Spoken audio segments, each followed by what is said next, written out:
કેમ છો મિત્રો? હું નીરવ પટેલ આપનું હાર્દિક સ્વાગત કરું છું. આજે આપણે ભારત અને ગુજરાતના સાંસ્કૃતિક વારસામાંથી કેટલાક પ્રશ્નો, MCQ પ્રશ્નો જોવાના છીએ.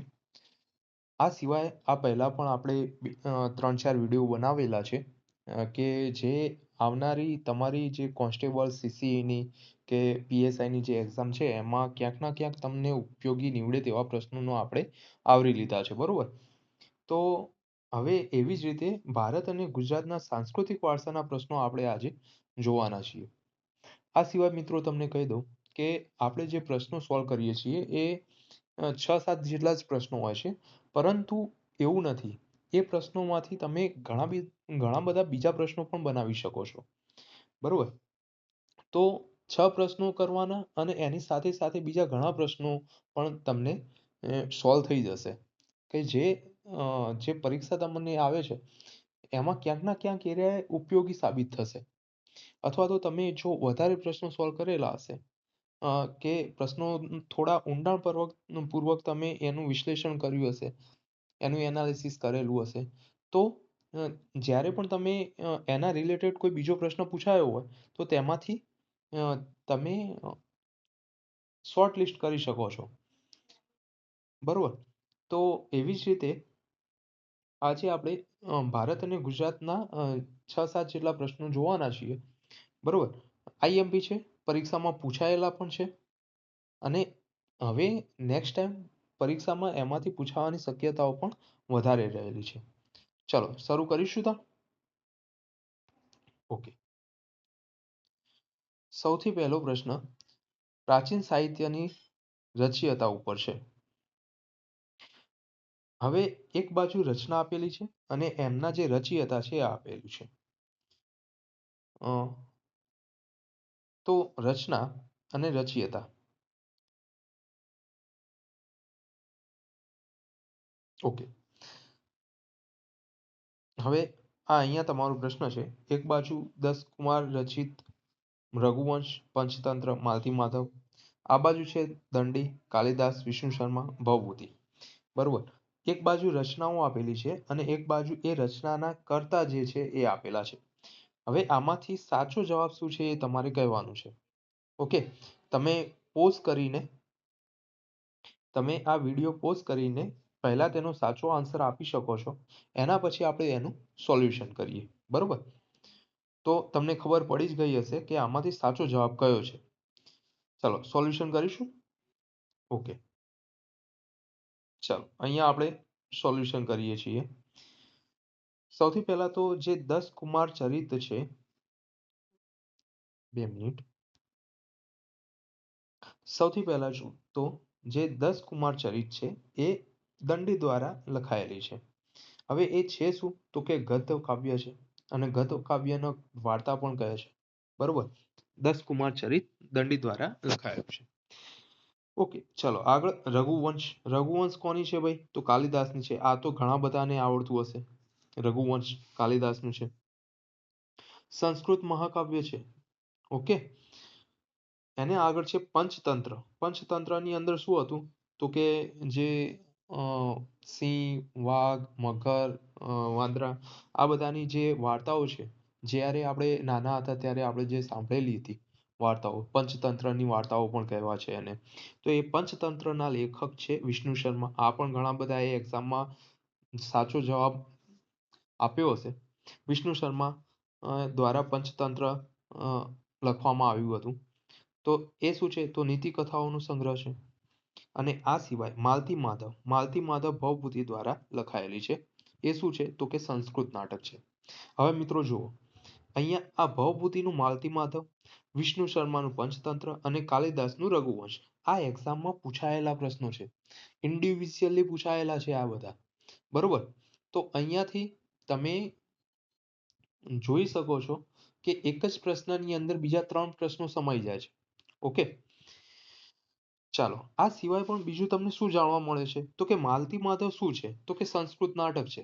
હવે આ ક્લાસ 3 ની અંદર પૂછાયો પ્રશ્ન નથી, પરંતુ જ્યારે તમે GPSCની તૈયારી કરતા હશો ત્યારે તમને ખબર પડશે અને ત્યારે આવા પ્રશ્નો પણ પૂછાઈ શકે કે માલતી માધવ શું છે તો કે સંસ્કૃત નાટક છે. રઘુવંશ શું છે તો કે સંસ્કૃત મહાકાવ્ય છે. બરોબર. તો આ રીતે પણ તમે યાદ રાખી શકો છો. ઓકે, ચાલો આગળ જોઈએ. આગળ બીજો પ્રશ્ન છે. બીજા પ્રશ્નની અંદર પણ પહેલા પ્રશ્નના જેવું જ છે. રચના અને કૃતિના પ્રકારો જણાવવાનું કહ્યું છે. બરોબર. ઓકે, એક બાજુ રચના છે, મુદ્રા રાક્ષસ, કાદંબરી, ઉત્તરામચરિત અને પંચતંત્ર. બીજી બાજુ કૃતિના પ્રકાર છે નાટક, મહાકાવ્ય, શતક અને વાર્તા સંગ્રહ. જો મિત્રો, હમણાં જ આપણે વાત કરી કે જેમ રચના અને એના જે રચયિતા હતા એ બંનેનું જોડકું પૂછાયું, એવી જ રીતે રચના અને કૃતિના પ્રકાર પણ પૂછાઈ શકે છે. બરોબર. તો પંચતંત્ર હમણાં જ આપણે આ પંચતંત્રની વાત કરી. પંચતંત્ર શું છે તો કે ભાઈ વાર્તા સંગ્રહ છે. ઘણા બધા નાના હતા એ વખતે પંચતંત્રની વાર્તાઓ સાંભળેલી હશે તમે. ઓકે, વિષ્ણુ શર્મા દ્વારા લિખિત છે. ચલો હવે જો તમે આનું આન્સર આપી દીધો હોય તો પછી આપણે આનું સોલ્યુશન જોઈએ. ચાલો, સાચો જવાબ આવશે મિત્રો એ. શું છે એ જોઈશું જવાબમાં. તો મુદ્રા રાક્ષસ જે છે, મુદ્રા રાક્ષસ એ વિશાખ દત્ત દ્વારા રચિત છે અને એ ઐતિહાસિક નાટક છે. મુદ્રા રાક્ષસ શું છે તો કે ઐતિહાસિક નાટક છે અને કોના દ્વારા લખાયેલું છે? વિશાખા દત્ત દ્વારા. હવે આ એક્ઝામમાં પૂછાયેલો પ્રશ્ન છે મિત્રો કે વિશાખ દત્ત દ્વારા નીચેનામાંથી કઈ કૃતિ લખવામાં આવેલી છે? તો કે મુદ્રા રાક્ષસ. ઓકે, ચાલો એના પછી મોસ્ટ આઈએમપી કાદંબરી બાણભટ્ટ દ્વારા લખાયેલી છે. તો એ શું છે તો કે કથાત્મક રચના છે, જટિલ કથાત્મક રચના. ઓકે, આ પણ એક્ઝામમાં પૂછાયેલો છે, આઈએમપી છે. બરોબર. ઉત્તર રામચરિત સોરી મિત્રો. ઓકે, ઉત્તર રામચરિત એ ભવભૂતિ દ્વારા લખાયેલી છે અને એ શું છે તો કે શ્રેષ્ઠ નાટક છે. ઓકે, અને પંચતંત્ર જે છે એ પંચતંત્ર કોના દ્વારા લખાયેલી છે? પંચતંત્ર એ રહીએ વિષ્ણુ શર્મા દ્વારા લખાયેલી છે અને શું છે એ પ્રાચીન વાર્તા સંગ્રહ છે. બરોબર. તો આમાં પણ આ એક પ્રશ્નની અંદર બીજા 3 પ્રશ્નો સમાયેલા છે મિત્રો. અને આ ત્રણેય 3 પ્રશ્નો જેમ કે આ જે ઉત્તર રામચરિત છે, પંચતંત્ર છે, આ કાદંબરી છે, આ એક્ઝામમાં પૂછાયેલા છે, ઇન્ડિવિજ્યુઅલી પૂછાયેલા છે. ક્લાસ 3 ની પરીક્ષા જે છે લેવાઈ ગયેલી છે, એ બધી પરીક્ષાઓમાં પૂછાયેલા છે. બરોબર. ઓકે, ચલો આગળના પ્રશ્ન જોઈશું. વાક્યો ચકાસવાના છે અને જોવાનું છે કે નીચેનામાંથી કયું યોગ્ય છે. સૌથી પહેલું વાક્ય છે બૃહદેશ્વર મંદિર ચોલા વંશના રાજા રાજ દ્વારા બંધાવવામાં આવેલ હતું. બીજું વાક્ય છે ખજુરાહોનું બાંધકામ ચંદેલ વંશના રાજવીઓ દ્વારા કરવામાં આવેલ હતું. ત્રીજું વાક્ય છે મહાબલીપુરમનું બાંધકામ પલ્લવ વંશના રાજવી નરસિંહવર્મન પહેલા દ્વારા કરવામાં આવેલ હતું. તો આ 3 માંથી કયું વિધાન યોગ્ય છે એ તમને કહેવાનું છે. 1 અને 2 યોગ્ય છે, 2 અને 3 યોગ્ય છે, 1 અને 3 યોગ્ય છે, અથવા તો 1, 2 અને 3 ત્રણેય યોગ્ય છે. કયો જવાબ સાચો આવશે મિત્રો? જો તમે જવાબ આપી દીધો હોય તો આપણે એનું સોલ્યુશન કરીએ. બરોબર. તો ચાલો આગળ જોઈશું, આપણે એનું સોલ્યુશન જોઈ લઈએ. ચાલો, તો મિત્રો સાચો જવાબ છે 3 યોગ્ય છે. જોઈ લઈએ સોલ્યુશન. જો આ જે બૃહદેશ્વર મંદિર છે એ તંજાવુરમાં આવેલું છે. બરોબર. તંજાવુરની અંદર એમનું નિર્માણ કોને કર્યું હતું તો કે રાજરાજ ચોલા. અને રાજરાજ ચોલા એ કયા વંશના રાજવી હતા તો કે ચોલ વંશના. હવે એની શૈલી પૂછાય છે તો શૈલી કોની છે તો કે દ્રવિડ શૈલી.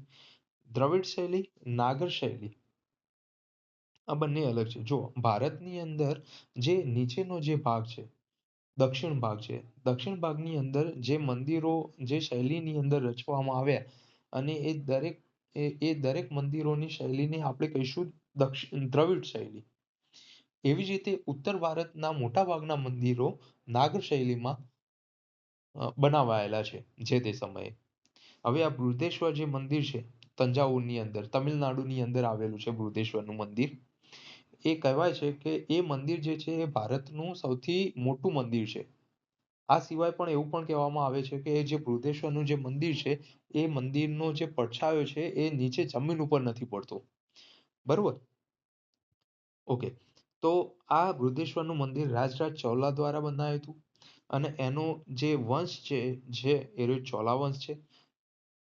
શૈલી કઈ હશે તો કે દ્રવિડ શૈલી, કેમ કે ભારતની દક્ષિણમાં આવેલું છે. ભારતની દક્ષિણમાં જેટલા પણ મંદિરો આવેલા છે મોસ્ટલી એ રહ્યા દ્રવિડ શૈલીના હોય છે. એવી જ રીતે ખજુરાહો જે છે એ રહ્યું મધ્યપ્રદેશની અંદર આવેલું છે. હવે ખજુરાહોના નિર્માતા કોણ છે તો ચંદેલ વંશના રાજવીઓ છે મિત્રો. બરોબર. આ પણ એક્ઝામમાં પૂછાયેલો પ્રશ્ન છે. ખજુરાહોનું નિર્માણ કયા રાજવીઓ દ્વારા કરવામાં આવેલું છે તો ચંદેલ વંશના. મધ્યપ્રદેશની અંદર એક પ્રદેશ આવેલો છે જેનું નામ છે બુંદેલખંડ. બુંદેલખંડ. આ બુંદેલખંડના ચંદેલ રાજવીઓ દ્વારા આ ખજુરાહોની સ્થાપના કરવામાં આવેલી હતી. અને આ ખજુરાહો જે છે એની શૈલી કઈ છે તો કે નાગર શૈલી. બરોબર. જ્યારે તમે સ્થાપત્ય કલા શીખશો જે મંદિરોની સ્થાપત્ય કલા છે એમાં અલગ અલગ શૈલીઓની વાત કરવામાં આવેલી છે અને એમાં જ એક નાગર શૈલી છે. બરોબર. ઓકે. ચાલો અહીંયા ત્રીજો જે છે એ છે પલ્લવ શૈલી. મહાબલીપુરમ. મહાબલીપુરમ પણ તમિલનાડુની અંદર આવેલું છે. નિર્માતા કોણ છે તો કે નરસિંહવર્મન પહેલા. અને આ નરસિંહવર્મન પહેલા જે હતા એ કયા વંશના શાસક હતા તો કે પલ્લવ વંશના. બરોબર. ઓકે. મહાબલીપુરમ ક્યાં આવેલું છે તમિલનાડુની અંદર. આ એક્ઝામમાં પ્રશ્ન પૂછાયેલો છે. ઓકે. કઈ શૈલી છે તો કે પલ્લવ શૈલી. બરોબર. તો અહીંયાથી તમને એક પ્રશ્નની અંદરથી બીજા 3 થી 4 પ્રશ્નો મળી રહેશે. ખજુરાહોના મંદિરો ક્યાં આવેલા છે, મહાબલીપુરમનું મંદિર છે ક્યાં આવેલું છે, બૃહદેશ્વરનું મંદિર કોના દ્વારા બનાવ્યું હતું, મહાબલીપુરમનું મંદિર જે છે એ કોના દ્વારા બનાવેલું હતું, નરસિંહવર્મન કયા વંશના રાજવી હતા, ખજુરાહો કઈ શૈલીમાં ના મંદિરો જે છે એ કઈ શૈલીમાં બનાવ્યા હતા. આમ ઘણા બધા પ્રશ્નો આની અંદરથી બની શકે. બરોબર. હું તમને એક પ્રશ્ન આપું છું કે ગુજરાતની અંદર જે ગુજરાતમાં જે સોમનાથનું મંદિર આવેલું છે એ સોમનાથનું મંદિર કઈ શૈલીમાં બનાવેલું છે તે તમારે કોમેન્ટ કરીને જણાવવાનું છે. ઓકે. ચલો આગળ જોઈએ. આગળનો પ્રશ્ન પણ એના જેવો જ છે. યોગ્ય વિધાન શોધવાનું છે. યોગ્ય વિધાન શોધવાનું છે. કોણાર્કના સૂર્ય મંદિરમાં કાળા પથ્થરોનો ખૂબ ઉપયોગ થયેલો હોવાને કારણે તેને કાળા પેગોડા નામે પણ ઓળખવામાં આવે છે. બીજો વિધાન છે કે મહારાષ્ટ્રમાં આવેલ ઇલોરાની ગુફામાં ભારતનું સૌથી મોટું શિલ્પ સ્થાપત્ય યુક્ત કૈલાસ મંદિર આવેલું છે. કૈલાસ મંદિર ક્યાં આવેલું છે એ પૂછાયેલું છે. અને કાળા પેગોડા કેમ કોણાર્કના સૂર્ય મંદિરને કાળા પેગોડા તરીકે કેમ ઓળખાય છે એ પૂછ્યું છે. બરોબર. તો આમાંથી સાચો જવાબ કયો છે? 1 અને 2 બંને, માત્ર 1, માત્ર 2 કે 1 અને 2 બંનેમાંથી એક પણ નહીં. ચાલો, જો તમે પ્રશ્ન જવાબ આપી દીધો હોય તો પછી આપણે એનું સોલ્યુશન કરીએ. ચાલો સોલ્યુશન જોઈ લઈએ. 1 અને 2 બંને યોગ્ય છે મિત્રો. મતલબ કે જે કોણાર્કનું જે સૂર્ય મંદિર છે આ કોણાર્કનું સૂર્ય મંદિર બ્લેક પેગોડા તરીકે કેમ ઓળખાય છે તો કે કાળા પથ્થરોના બાંધકામોને કારણે. આ જે સૂર્ય મંદિર જે બનાવ્યું છે એ રહ્યું એ કાળા પથ્થરોથી બનાવેલું છે અને એના જ કારણે એને બ્લેક પેગોડા તરીકે પણ ઓળખવામાં આવે છે. ક્લાસ 3 ની અંદર આ અલગથી પ્રશ્ન પૂછાઈ ગયો છે ઇન્ડિવિજ્યુઅલી કે કોણાર્કના સૂર્ય મંદિરને બીજા કયા નામે ઓળખાય છે બ્લેક પેગોડા, અથવા તો બ્લેક પેગોડા નીચેનામાંથી કયા મંદિરને ઓળખાય છે તો કે કોણાર્કના સૂર્ય મંદિરને. કાળા પથ્થરોના બાંધકામોને કારણે દૂરથી કાળું દેખાતું હોવાથી યુરોપિયન ખલાસીઓ દ્વારા તેનું નામ શું પાડવામાં આવ્યું હતું તો કે બ્લેક પેગોડા. ઓકે. ચાલો બીજું જોઈએ તો કે કૈલાસ મંદિર. કૈલાસ મંદિર ક્યાં છે ભાઈ? ઇલોરાની અંદર. મોસ્ટ આઈએમપી પ્રશ્ન બહુ બધી વખત એક્ઝામમાં પૂછાઈ ગયો. તો કે કૈલાસ મંદિર કઈ ગુફામાં આવેલું છે? અજંતાની, ઈલોરાની કે કઈ ગુફાની અંદર છે? અને આની અંદર ઘણા બધાને કન્ફ્યુઝન થાય છે ભાઈ. ઈલોરાની ગુફા આવશે, બરોબર. કૈલાશ મંદિર એક જ વિશાળ પર્વતીય ખડકને ઉપરથી નીચે તરફ કોતરીને બનાવવામાં આવ્યું છે. મિત્રો તમે કોણ જે સોરી કૈલાસનું જે મંદિર છે એ તમે જોજો. કૈલાસનું જે શિવ મંદિર છે ઈલોરાની ગુફામાં આવેલું છે. તો એ જે મંદિર છે એ ઉપરથી નીચે તરફ કોતરાયેલું છે, બરોબર. અને એક જ પથ્થરમાંથી કોતરેલું છે મિત્રો. તમે એ વખતની જે એમની કારીગીરી તમે જુઓ, એમની ટેકનોલોજી જુઓ. અત્યારની તમે ટેકનોલોજી, કોઈ પણ ટેકનોલોજી તમે એને એપ્લાય કરી દેશો તો પણ આ એના જેવું અત્યારે તમે નહીં બનાવી શકો. એક જ પથ્થરમાંથી આખું મંદિર બનાવવું, અને એ પણ નીચેથી ઉપર નહીં. અત્યારના બધા જ મંદિરો નીચેથી ઉપર બનાવે છે બધા. એર્યું જે મંદિર છે એ ઉપરથી નીચે બનાવેલું છે. કેટલું એડવાન્સ લેવલની ટેકનોલોજી હશે એમના જોડે, બરોબર. એક વખત તો જોવા જેવું જ છે.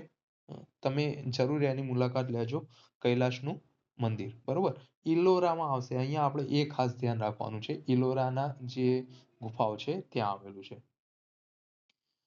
ચલો આગળ જોઈએ. ફરીથી એક જોડકા લઈ લઈએ, આપણા ગુજરાતનું જ છે. તો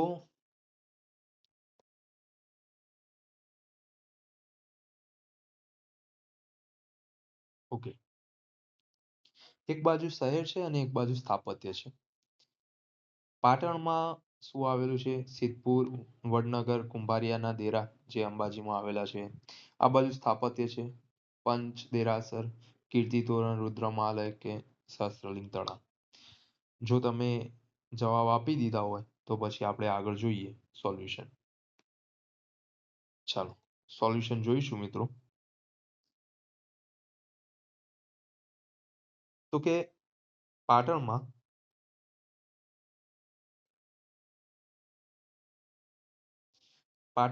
સહસ્ત્રલિંગ તળાવ આવેલું છે, બરોબર. પાટણની અંદર સહસ્ત્રલિંગ તળાવ આવેલું છે. સોલંકી કાળની ઉત્કૃષ્ટ જળ વ્યવસ્થા તમને જોવા મળશે પાટણમાં. સહસ્ત્રલિંગ તળાવ, એના બાજુમાં રાણકી વાવ આવેલી છે. એને વર્લ્ડ હેરિટેજ સાઇટ તરીકે પણ ઘોષિત કરવામાં આવી હતી, બરોબર. સહસ્ત્રલિંગ તળાવ કોના દ્વારા બંધાવવામાં આવેલું હતું એ તમારે કમેન્ટ કરીને જણાવવાનું છે. ઓકે. સિદ્ધપુર, રુદ્રમહાલય સિદ્ધપુરમાં આવેલું છે. ભવ્ય શિવ મંદિરના ઐતિહાસિક અવશેષો તમને જોવા મળશે. અત્યારે તમે જશો તો રુદ્રમહાલયના અવશેષો જ જોવા મળશે. મતલબ કે ઘણા વર્ષોથી એ થોડો જર્જરિત થઈને ફક્ત હવે એક બે થાંભલા જ રહ્યા છે. ઓકે. ચાલો વડનગરની અંદર કીર્તિતોરણ આવેલું છે. બહુ બધી વખત પ્રશ્ન પૂછાયેલો છે કીર્તિતોરણ ક્યાં આવેલું છે, તો કે વડનગરમાં.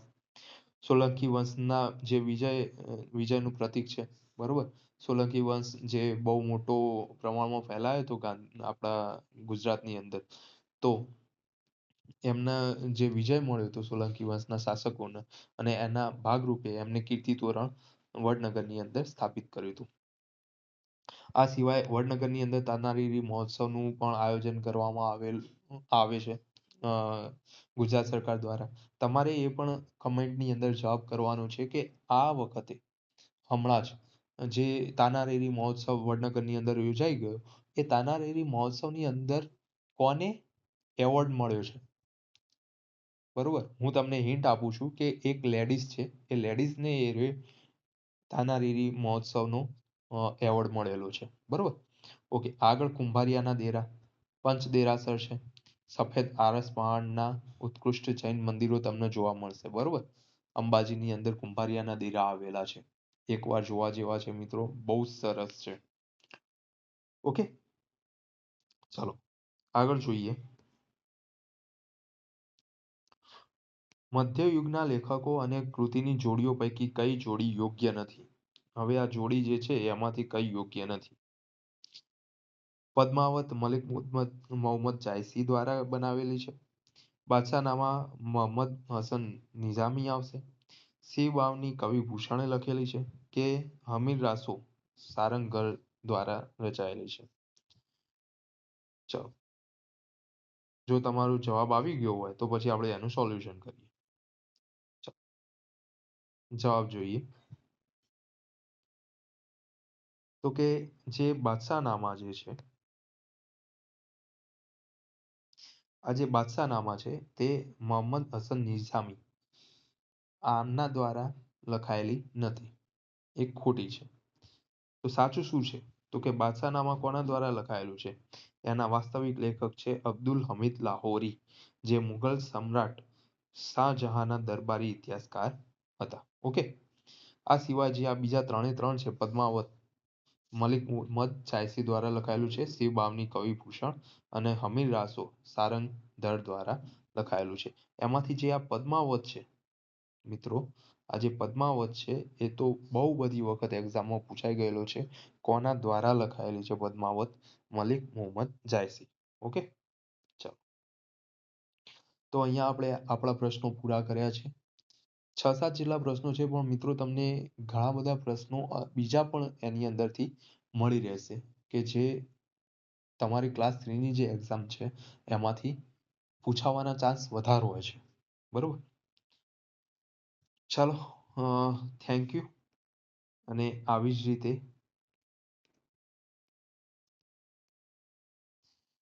મારી ચેનલ સાથે જોડાયેલા રહેજો જો ચેનલમાં નવા હોય તો સબસ્ક્રાઇબ કરી દેજો આવી જ રીતે નવા નવા પ્રશ્નો આપણે લાવતા રહીશું તમારા માટે અને તમારી જે તૈયારી છે એમને વધારે સરળ બનાવવાનો પ્રયત્ન કરતા રહીશું ઓકે ચાલો થેન્ક યુ